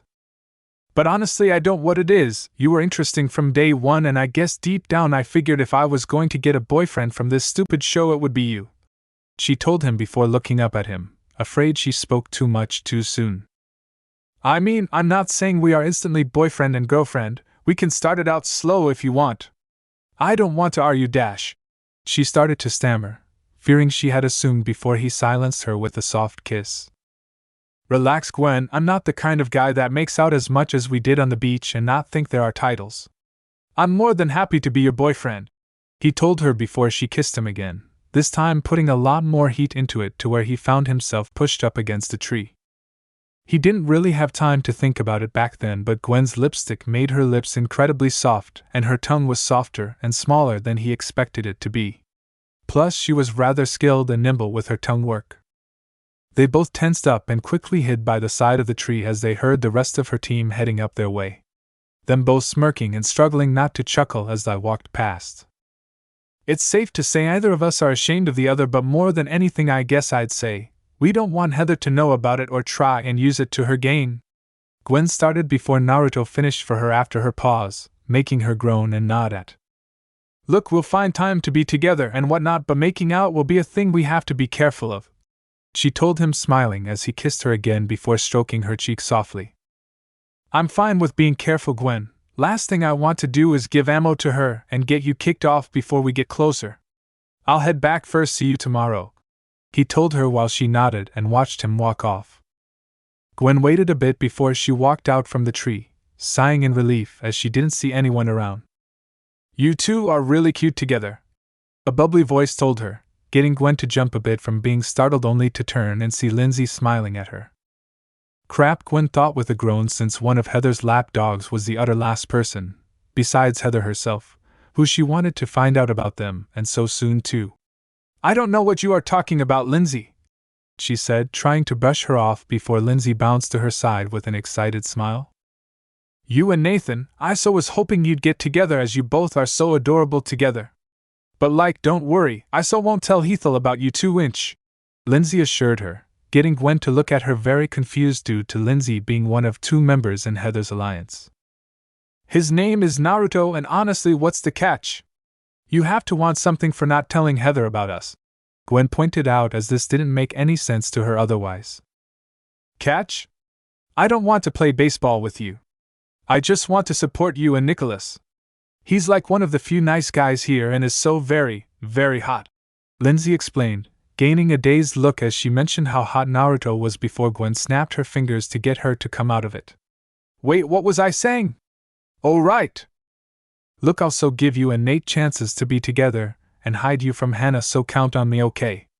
Lindsay excitedly told her, Gwen still not being so sure on it, but as she looked at the girl she didn't know if it was her natural innocence that came with being ditzy, but she honestly seemed genuine. Whatever, not like I can do anything to stop you from telling Heather if you really plan to. Just try your best to keep your mouth shut, Gwen told her with a flat look while Lindsay gave her a salute. I so totally promise, Lindsay told her while she happily walked alongside Gwen. So like how good a kisser is he? She asked, getting Gwen to blush and look at her in shock. I so am not answering that, Gwen replied, which only made Lindsay giggle. I'm definitely taking that as very good. He seems like the kind to be an amazing kisser, Lindsay purred out in a daze, making Gwen's blush grow darker a bit. He is pretty good, I guess, she muttered, rolling her eyes at Lindsay's happy squeal and bouncing beside her. God, don't drive me to strangling this girl. I can't go to jail, Gwen deadpanned in her head, but then again it could have been someone worse to find out about them, though the jury was still out about whether or not Lindsay constituted as a worst option. All depended on how much squealing she'd have to hear from the girl. I tried to tell her she was imagining things, but she somehow saw us. She says she won't tell anyone about it, though. Can't say I'm too convinced, Gwen told Naruto, recounting her late-night talk with Lindsay after the elimination ceremony. Lindsay is a sweet girl. Every time we've talked she's been genuine and kind. She's also been very for us getting together since the dodgeball challenge, Naruto said, recalling their talk in the mess hall while he was getting ice for her. Yeah, she was the same with me back then as well. I still don't trust her, Gwen recalled with a bit of a frown, still not liking it due to Lindsay being so close to Heather, the one girl on this whole island she didn't trust one iota. You don't trust Heather. Lindsay, on the other hand, is harmless, really. Give her a chance. She more so is just forced to go along with Heather's plots due to the stupid alliance Heather set up. You should have seen her face when Heather bragged about what she was going to do with your diary. She looks so ashamed and worried, Naruto said with a frown, as that wasn't the look of someone who was all for what someone else was doing. Well, we'll see how she does, but if she betrays my trust, she's done for. And speak of the devil, Gwen muttered, looking over to see Lindsay running their way while excitedly waving at them. Naruto, though, tried not to stare or look too much, as with Lindsay's sighs, running made things bounce. Hi guys!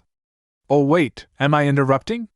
Lindsay asked, only now wondering if she was butting in before Naruto waved her off. We were actually talking about you and how you kind of found out about us, Naruto told her before Gwen sighed. Just sit down so we can talk, she groaned out, knowing that doing this might help things a bit. Where is Heather, by the way? She asked while looking around for the queen bee, only for Lindsay to wave her off. She's taking her morning shower. They take a really long time, so it's okay. What do you want to talk about? If it's about my new outfit, I was deciding today to relax a bit.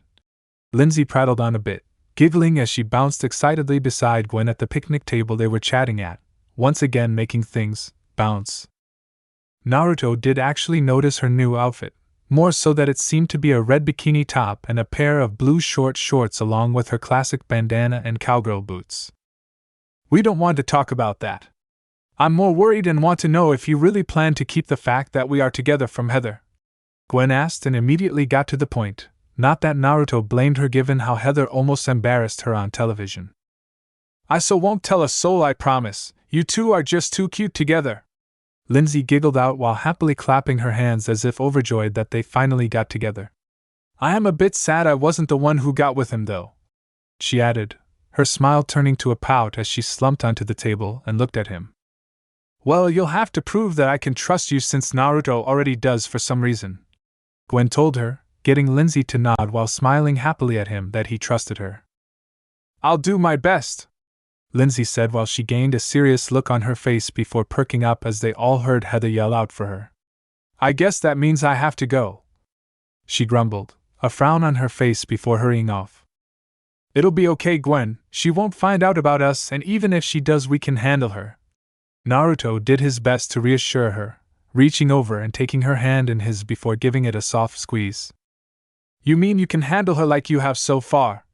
Gwen said with a smirk, giving his hand a squeeze back before she leaned over the table to kiss him. Yeah, she isn't too tricky for me. I've handled more conniving people than her in my sleep, he told her in between a few kisses, smiling as she chuckled a bit. Then I guess I'll leave it to you if she ever does find out about us. Until then, I need to head back before people get suspicious of us being gone too long. Gwen told him, sighing a bit that they couldn't spend more time together. Okay, I'll head back in a bit after you. We can try to get some time alone tonight if we can, he suggested, Gwen smiling and nodding. All depends on what Chris has in mind, but that sounds great, she said while hoping there wasn't any challenge today, but then again the whole 3 days between challenges things seemed to not really be a thing all too much recently. As she walked away, Naruto slumped over onto the table with a sigh. Having a girlfriend on another team and having to hide it is not how I expected things to be, though then again with Heather I guess we have to, he thought with another sigh, finding the queen bee to be a good deal troublesome. He doubted any of the others would really raise a stink or think anything of it given how much of a team player he is, but still, he wasn't fully sure of how good Heather could whisper in people's ears, so for now hiding things was best. Hey, you okay, man? Duncan asked while he patted him on the back before plopping down beside him. Yeah, just annoyed I have to hide things with Gwen all because of one stupid girl, Naruto grumbled, not worrying about hiding it from Duncan since the punk had also told Naruto that he had seen them making out. Hiding that, Duncan knew from Gwen, wasn't malicious in nature, just more trying to make her feel better since she was upset that they were found out by Lindsay so quick after getting together. He didn't want to see her get more down about the fact that Duncan saw them before they even officially got together. Plus, who knows how the other girls might react, Duncan pointed out, sighing as Naruto looked at him confused. What about the other girls? Naruto asked, which only made Duncan cover his face with his hand and groan. Never mind. Duncan groaned out as he had to remember that Naruto apparently didn't notice how Eva, Courtney, and Bridget were into him, let alone Lindsay, Izzy, and Leshwana from the other team. He legit did not know how the man was able to draw in so many girls naturally while not coming off as or even acting like the playboy type. Not that Duncan really minded since the girls here weren't really his types, all a bit too preppy, with Gwen being more a common soul he could see complaining about stuff when hanging around each other, nothing romantic. We should be getting back. I made sure to have Jeff save us some breakfast, Duncan told him, getting Naruto to stand up and nod a bit. Yeah, might as well, groaning and complaining won't do shit for me, he admitting before Duncan patted him hard on the back. That's the spirit, the punk joked while Naruto merely rolled his eyes with a smirk. Breakfast went by fine. The both of them made sure not to take too many peeks at each other or to be too obvious, both of which they felt they did a good job at. After breakfast though, as Chris called them out to the beach, it was clear that Chris was choosing to forego the break in between challenges again. Base! Gophers! Today's challenge is a true summer camp experience, a canoe trip, Chris announced, motioning to the canoes behind, 3 of which were green while 4 were red. You'll be paddling your canoes across the lake to Boney Island, he tried to say with a spooky tone that just fell flat a bit. When you get there you must portage your canoes to the other side of the island, which is a 2-hour hike through treacherous dense jungle, he explained before Jeff raised his hand. Wait, we've got to pour what? Jeff asked, getting some face palms and groans from all around. Portage, Chris said again, sighing as Jeff's dense look being something he expected from Lindsay. Dude, walk your canoe. He spelled it out before Jeff nodded, having finally understood what it meant. When you arrive at the other end of the island you'll build a rescue fire that'll be judged by me. The first team to paddle home and return their canoes to the beach is the winner of invincibility. Now move, campers, move! Chris yelled, instantly starting the challenge, getting the teens to run past him. Oh wait! Chris yelled up to them, quickly getting them to stop in their tracks. One more thing I should mention. Legend has it that if you take anything off the island you'll be cursed forever, Chris told them, once again trying to sound spooky, but this time thunder boomed above them despite there being no clouds in the sky. Well, that's ominous, Naruto muttered, unsure how Chris pulled that off while everyone nodded around him. Now get your canoes and let's have some fun, Chris quickly added with a chuckle, trying to lighten the mood that he darkened while finding them uncertainty while walking to the canoes to be a bit funny. What did I miss? Beth yelled as she ran out from the bathroom after being unable to hold it in after breakfast. Canoes, Chris simply told her, not wanting to go through everything again and leaving it up to her team to fill her in before Beth ran off after her team. Confession cam. Cody. Chris told us to pick a paddle partner, and that was the perfect opportunity to make my move. If I could just get Gwen alone for 5 minutes, I knew I could woo her over with my manly charm, especially with Trent no longer being here," Cody said with a smirk, leaning back in the confession cam with his hands behind his head. Cam and, "Come on, Gwen! You, me, open water. What do you say?" Cody asked Gwen, draping an arm over her shoulder with a smirk before yowling in pain. She grabbed him by the back of his neck and pulled his arms straight back behind him. 3 things, Cody. 1, don't touch me. 2, don't touch me. And 3, don't touch you. Gwen started to list off before Cody finished her sentence for her, getting her to tug his arm a bit more before shoving him away. "Now show you can listen if you can sense the pattern," Gwen growled out before she walked over Lindsay, who excitedly waved her over. "Guess I'll partner up with you," she told the blonde, given Beth and Heather as well as Izzy and Leshwana paired up, leaving Cody to decide between the 2 other groups before getting pulled along by Beth. "It'll be so fun!" Lindsay excitedly cheered out before hugging the reluctant Gwen, who just accepted the hug since at least it was better than Cody. "So who is teaming up with who? We have 4 canoes with 10 of us, so I'm thinking 2 groups of 3 and 2 of 2? Naruto suggested after chuckling a bit at how Gwen and Lindsay were together. "Sounds good to me. I think we need to divide the muscles, so Eva, Naruto, and DJ need to be separate, maybe Duncan as well," Courtney added on while Duncan chuckled. "Glad I'm being included along with the muscles, but I got my 2 helpers already picked," Duncan told her with a smirk as he quickly draped his arms over Harold and Katie. "I'll take Jeff and Tyler if that's okay," DJ chimed in next before Eva and Naruto looked at Courtney and Bridget. "So who's going with who?" "I don't mind either way," Eva said, looking from one girl to the other before Courtney and Bridget looked to themselves and shrugged. "I'll go with Eva since either is fine with me," Courtney said before Bridget smiled at Naruto. "I guess that leaves me with you," she said, a bounce in her step as she walked over to him. "Indeed it does," he told her before tossing her a life jacket with a smirk as everyone started to get ready. "Yo man, do canoes flip over a lot?" DJ asked nervously, tapping his canoe gently with his foot to test if it seemed stable. "Nah, you're thinking kayaks. Well, unless we hit some rough water," Jeff explained, missing DJ's sigh of relief that quickly disappeared. "Wait, water can get rough?" DJ asked in shock, his voice cracking a bit with Jeff nodded. "Yeah, sometimes we can get totally radical out there," Jeff said before Naruto shook his head. "The weather is clear and we are on a lake. Only thing that make the water rough is wind, and today is cleats, so don't worry, man," Naruto assured the large teen, hopefully easing his worries since he could see him starting to freak out a bit. Confession cam. DJ. "When I was 8, my brothers dared me to jump off the high dive platform at the pool. I was sacred, but I jumped, wasn't going to let them call me chicken. I landed on my butt. Sounds better than a belly flop, right?" "Wrong," DJ told them with a shiver. "My trunks went so far up my butt I had to go to the hospital to get them removed. They invented a new word for what I did, wedge a flop," he added with a cringe. "I've been afraid of water ever since. It's also why I didn't jump on our first day here," he explained with a sigh. Cam and, "Just stay sitting down and you'll be fine," Naruto called over to DJ, seeing him wobble a bit before the gentle giant nodded and stayed seated, gripping his oar for dear life. "On your marks. Get set. Paddle!" Chris yelled, shooting a pistol into the air to start them off, only to frown as an eagle dropped to the ground from the sky.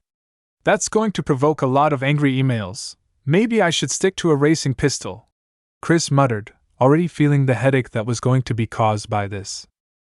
"So are you two going to try and have a date here, or are you going to wait until after the show?" Lindsay asked with a giggle, getting Gwen to look back at her with a raised eyebrow. "I'm not sure. I guess it's up to him," Gwen said, accepting the fact that Lindsay would bother her and figuring that instead of fighting it she'd just answer her questions, though it all depended on what she planned to ask. "Oh, I'm so certain he would if you drop some subtle hints. He so seems the romantic and caring type, don't you think?" Lindsay dreamily sighed while she looked over in his direction. Gwen frowned a bit as she also looked his way, her frown turning to a smile as he looked her way out of the corner of his eye with a smile of his own. While she didn't want to get her hopes up, she did feel he could be that kind of guy, but again, she didn't want to get her hopes up. mainly due to them having to hide it, and unsure how they'd be able to do that. "Oh, I so hope you guys are able to. It would be so romantic," Lindsay said excitedly while Gwen rolled her eyes, hoping she wouldn't have to put up with this too much. "So you ever go canoeing before?" Naruto asked Bridget while they paddled along, wondering if surfing was her main thing or if she had done other water-based activities. "I've got river rafting with my dad once or twice, but never canoeing, so this is pretty fun." "What about you?" Bridget asked since she was curious what the rocker had done before. "I'm mainly the hiking kind. I like mountain climbing as well.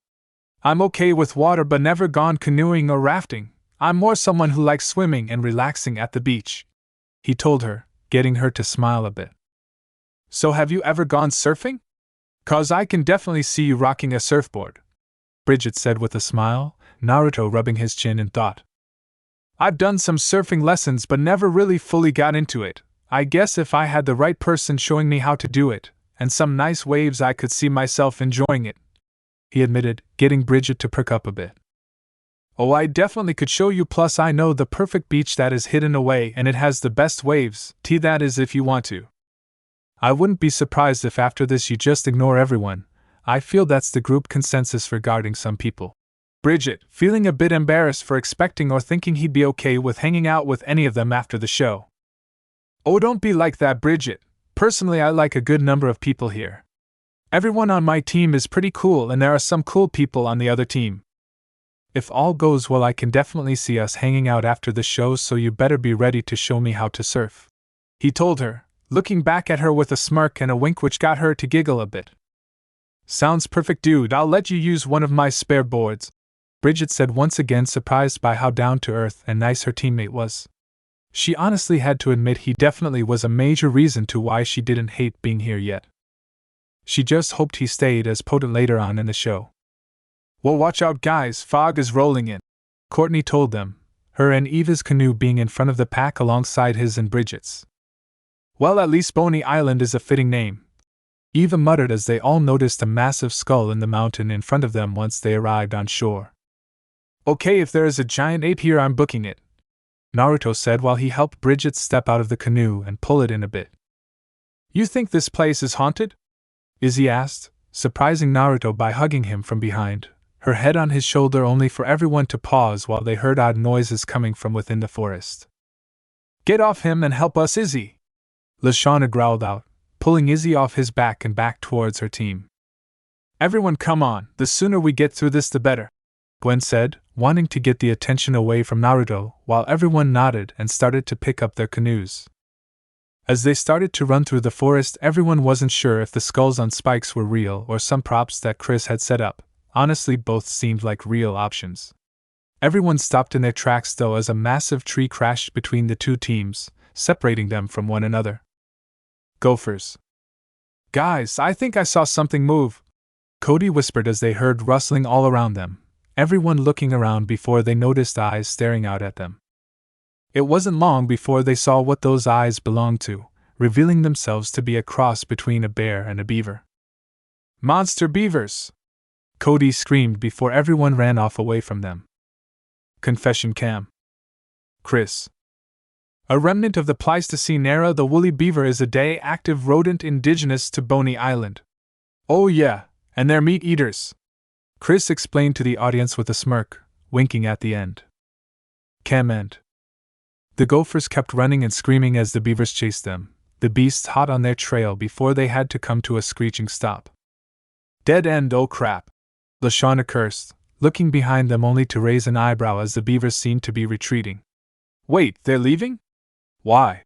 she asked, since normally monster animals like this would love cornered prey. "Oh, I saw this in a nature documentary once. If they are backing away, it's probably due to some other creature claiming this area nearby," Izzy told them while she quickly started looking around. "Could explain the huge nests." She giggled out, everyone staring wide-eyed at the nests, and quickly decided whatever could make nests that big was not something they wanted to meet. Though luck did not seem on their side as massive fang geese rose up from the nests and roared at them, once again causing them to run off away from the new creatures chasing them. "Someone do something!" Gwen yelled as the birds, if they could be called that, flew after them. Oh wait! Look! Cody said before he pulled a loaf of bread from his pants. Where did that come from? Gwen asked, almost afraid to ask given it was Cody. I was going to make us a romantic picnic, he confessed with a bit of a blush. With bread from your pants? Gwen yelled, a bit grossed out and unsure how to fully take it. Just throw it! Leshwana yelled out, wanting creatures to stop chasing her, before Cody threw it over his shoulder and successfully distracted the birds. It worked! Heather said in shock with a smile, glad to have a moment to breathe. Come on, the race isn't over yet. We still have to burn stuff. Izzy purred out, clearly excited to burn things while Leshwana rolled her eyes at being forced to stick along with the crazy girl. Base, when they first got separated. Naruto didn't have any time to worry about the gophers since a group of those monster beavers also ended up chasing them. Just keep running. If we can escape its hunting grounds, they should stop. Eva told them while they ran, though they didn't need much of an excuse to run given that's what they had planned to do from the start. Oh my god, they look like something that was around after the dinosaurs went extinct! Katie yelled in fear as she kept running, refusing to turn around or look anywhere except at Duncan's back to keep herself from freaking out even more. Just keep running, Katie, it'll be okay, Jeff reassured her, taking a quick look back and let a sigh of relief as Eva was right. They actually are stopping! They're going back into the forest! Jeff cheered while they stopped at a fork in the road. Thank God, I was worried they were going to eat us, man, Tyler said, shivering a bit before Naruto looked back at Bridget. You good back there? In fact, is everyone okay? Naruto asked before Bridget and everyone else nodded. Good, now which way are we going to go? He asked, motioning to the two pathways. Left, definitely left, Courtney suggested before Jeff shook his head. I don't know, the one on the right looks wider and we need the extra space with more people, dude, he told her before Eva nodded. He's right, the right path is going to be better for us, so let's go before the other team catches up. Eva agreed before starting down the right path, the others following her just as the gophers were starting to catch up. I see the other team, they're taking the path on the right, Leshwana pointed out, seeing them a good bit ahead of them. Then we'll take the one on the left. Better than being stuck behind them, Heather told them, getting her team to head down the left path. Gophers. The left path seemed calm as they walked through it, having to go single file due to it not being as wide as the other path, but it was better than being stuck behind the others. Guys, I don't mean to panic but think I'm sinking into the ground, Leshwana yelled out in shock as 1 second she was just walking forward and now all of a sudden her feet had been swallowed up in the sand. Confession cam. Leshwana. How the hell was I supposed to know there was quicksand here or even know what the damn stuff looks like? That is something you see in places like the rainforest. Not in Canada! Leshwana yelled, still frustrated that it had happened to her like that. But then again, if there were crazy monstrous beavers and geese, why the hell wouldn't there be something just as odd out there like quicksand? Chris. Can you believe they fell for that? Chris asked, laughing in the confessional. I set it up, but I didn't think anyone would walk into it.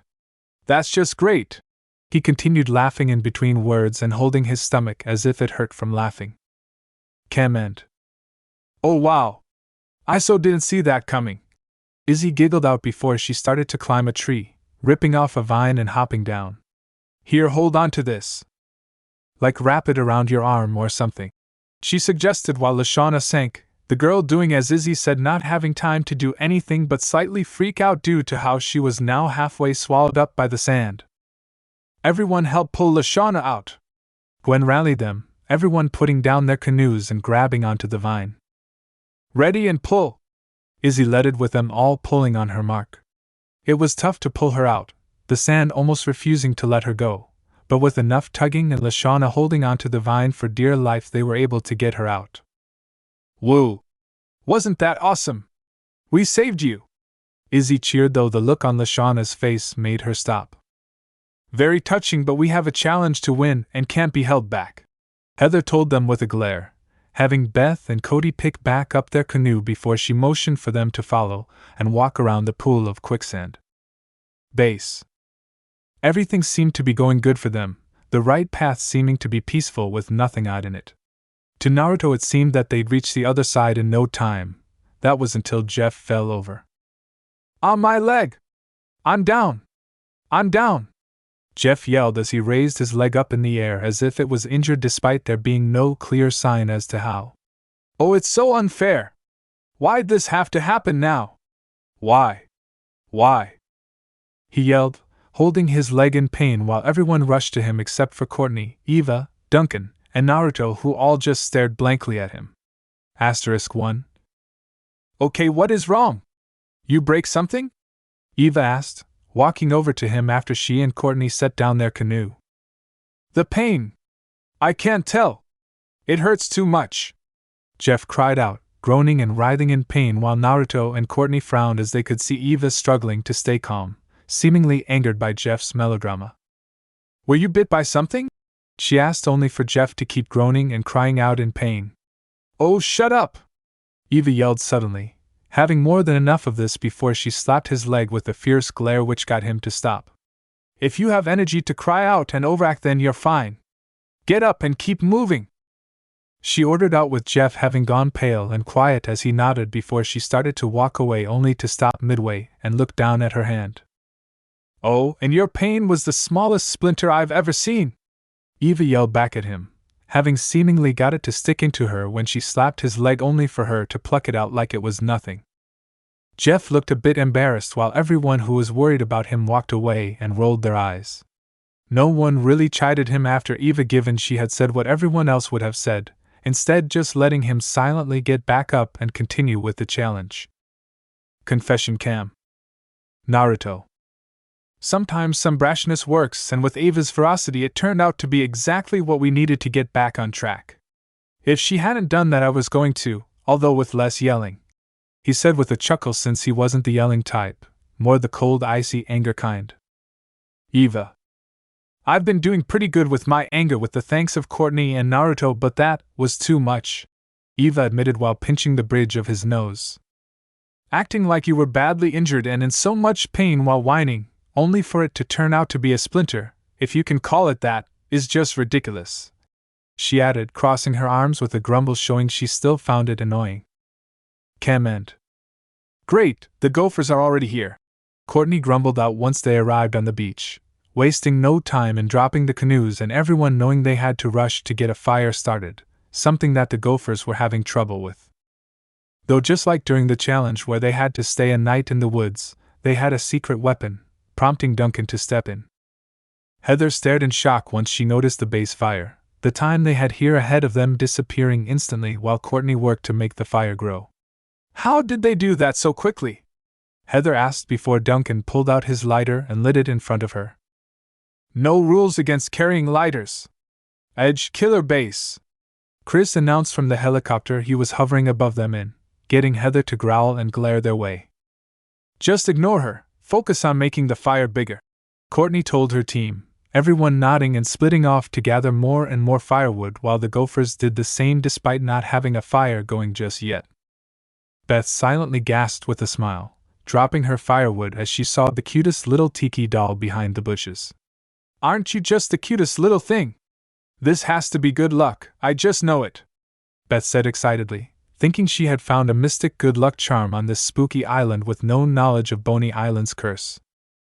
"I don't think this is going to be big enough," Courtney said with a frown, standing in front of their decently large fire with the nagging feeling it still wasn't enough. "You're right, doesn't seem much of a rescue fire but more just a small bonfire," Naruto agreed before DJ clapped his hands. "You heard the woman. We need more wood, guys. Let's go," DJ rallied the team, getting some of them to walk off with him. Everyone watched in shock and just pure what the fuck as Harold ran around like a chicken with his head cut off, snatching up all the oars before tossing them in the fire. "What the hell was that?" Naruto yelled in shock before Eva grabbed Harold by the collar of his shirt. "How the hell are we supposed to get home now?" she growled out, glaring furiously at Harold to the point the teen peed himself, which only got her to sneer in disgust and toss him back. *2. Easy, easy. I know we are all beyond angry at him, but getting violent or angry won't solve anything, Courtney quickly said to Eva, gently grabbing her wrist before Naruto put a hand on her shoulder.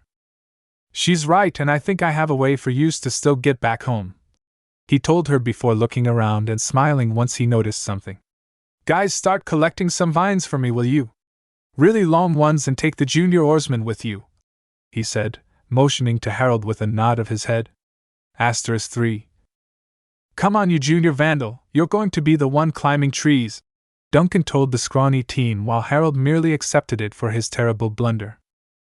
Back with the Gophers, Izzy smiled as she bounced back towards their rescue fire. This so ought to do the trick, she started, tossing what looked to be a huge ball of sap in her hands. It's a handmade fire starter that I made from some tree sap and other things here and there.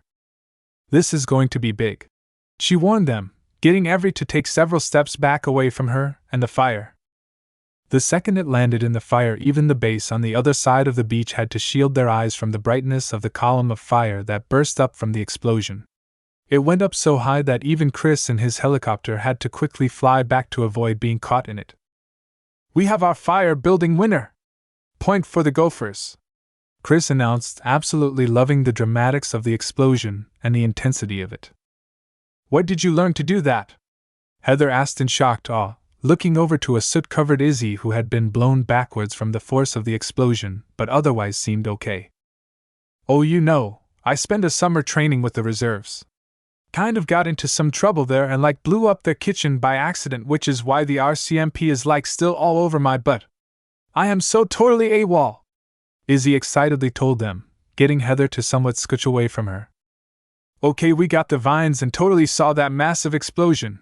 I am so going to have to get Izzy to teach me how to make that, Duncan said with a giddy smile while Naruto rolled his eyes and took the vines from him, Harold, and Katie. Learn when we get back, Pyro. For now we are going to have to tie the canoes together and get some people to push the boats with everyone inside. It's the only way, Naruto told them, tossing a few vines to Eva, DJ, and Jeff. I can do it, shouldn't be that hard, Eva said as she began stretching her legs a bit, which got everyone to smile a bit at given they all knew Eva's strength. Do you want any help? Naruto offered, Eva about to dismiss him but stopped herself, realizing this could be a nice moment for them. Sure thing, think you can keep up? She teased, getting Naruto to chuckle before cracking his neck. I know I can, he told her while the others pushed the 4 canoes into the water. We were very careful about making sure there is sitting room for everyone while also ensuring that they'd stay together. If you both think you can do this, we're going to hop in and leave it up to you, Courtney said, trying not to worry too much about the Gophers already paddling off into the water. We'll be fine, just make sure everyone has their life jackets on and holds on, Eva said with a smirk before Courtney nodded and gave a thumbs up for everyone to quickly get into the canoes. Everyone watched, hoping this would be enough, as Naruto and Eva got into the water and grabbed onto the back of the canoes. A simple nod was all that was needed between the two before they started kicking. It didn't take long for them to really pick up speed with the two of them working together, easily blazing past the shocked Gophers and arriving back at camp. Though, with their inability to brake, they kind of crashed on shore. The base are the winners, Chris declared as the base cheered despite them being sprawled all over the beach due to their crash.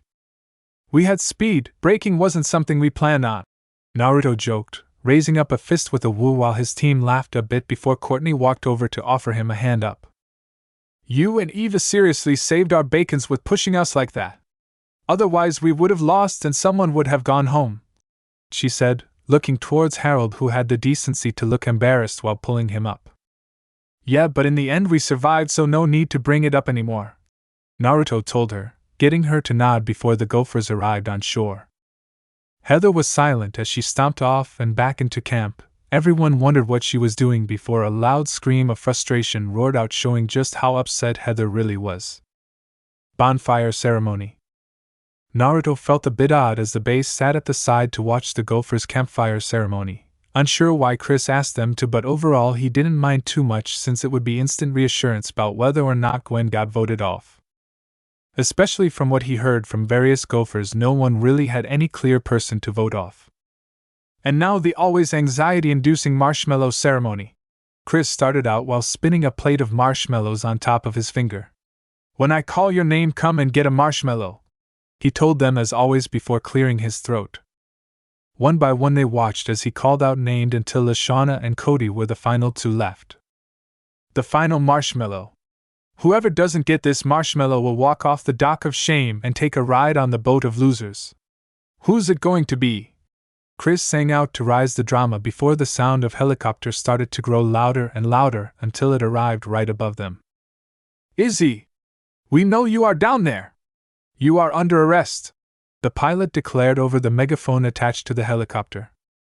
You'll never get me alive! She yelled and glared up at the copter before pausing.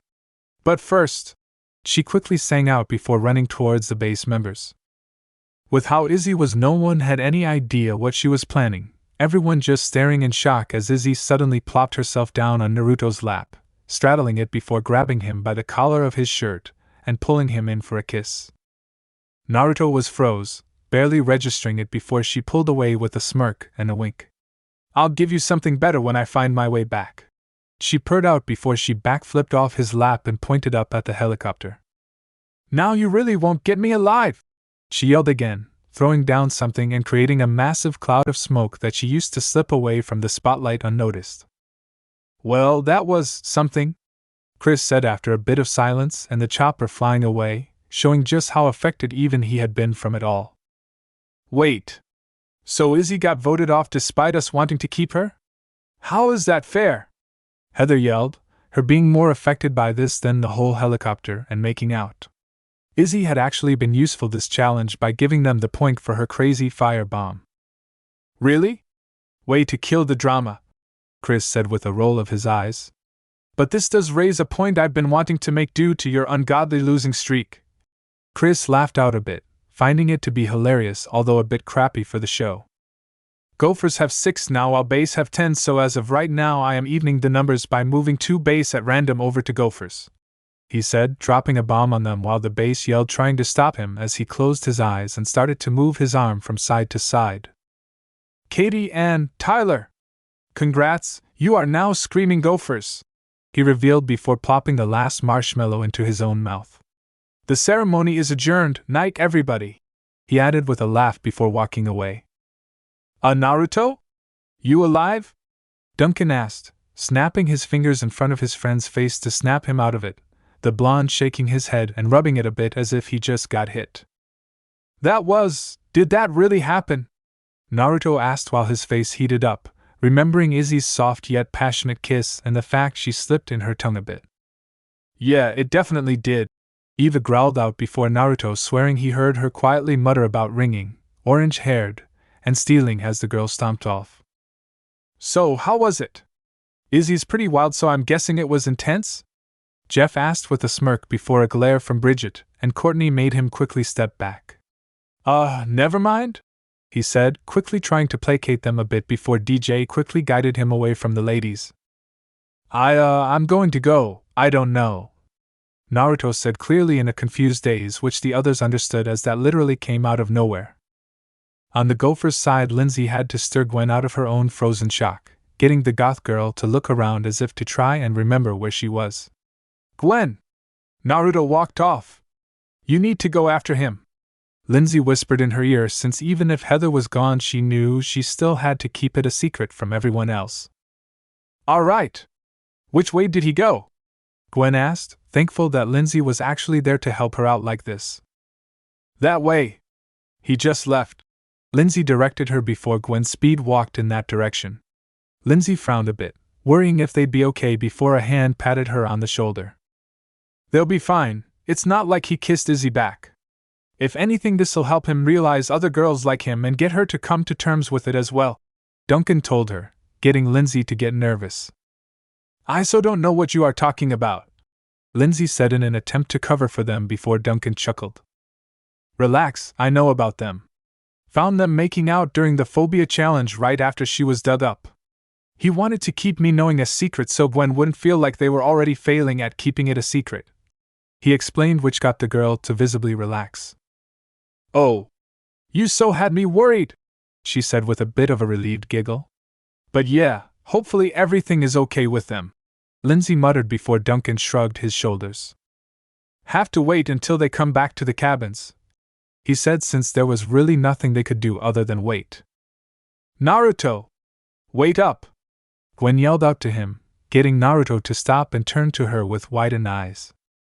Crap! Sorry, I know I probably should have waited for you after all this. He quickly apologized, since after everything it makes perfect sense that she'd want to talk with him. It's okay, I was just as shocked as you were, she assured him before she sat down on top of a picnic table and patted the spot next to her to invite him to sit beside her. I needed Lindsay to snap me out of it. I mean, I knew Izzy had the hots for you, but knowing and seeing her act are two entirely different things, she said with a dry tone. I guess that was a wake-up call? He said, a bit unsure before turning to her with confusion clear on his face. Do I need to be more careful how I act around girls? He asked, since the last thing he wanted was to be misleading or lead people on. No, you really don't. You don't lead girls on or unknowingly hit on them, she said with a sigh before smiling softly with a bit of a chuckle. You are naturally kind and sweet, so it makes sense that girls can't help but fall for you, she told him, which caused him to gently grab and squeeze her hand. Should we tell the others about us? You know, so it doesn't seem like false hope? He said, still a bit unsure if he was wording it right before Gwen shook her head. We have to wait a bit, but if someone does confess to you, I'll help explain things. It's all we can really do right now, Gwen suggested before kissing his cheek and smirking a bit. So how was it? She asked, getting him to look over at her with a dark blush. It was intense, and no, I didn't kiss back, he replied before quickly making that point clear. Trust me, I know you didn't, she told him, smiling as she dared to be a little bold and straddled his lap. But I do want to get that kiss off your mind, she said with a bit of a pout before she leaned forward to kiss him. Naruto kept his hands on her waist, her hands cupping his face, as they started to make out.